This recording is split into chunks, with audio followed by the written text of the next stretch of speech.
मतदानाच्या पूर्वसंध्येला उपमुख्यमंत्री एकनाथ शिंदे यांनी आनंद दिघे यांना अभिवादन केलेलं आहे।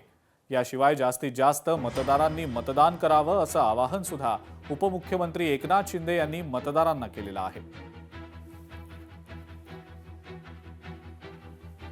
सगळ्या महाराष्ट्रातल्या तमाम जनतेला मकर संक्रांतीच्या खूप खूप शुभेच्छा।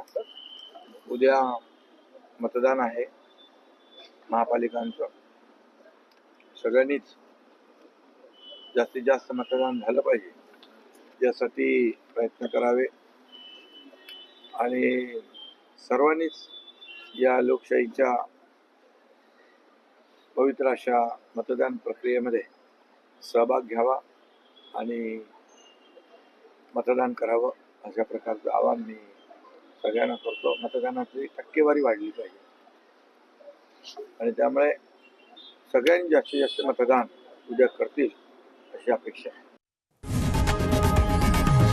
लोकशाही मराठी ऐका, पहा, जागरूक रहा।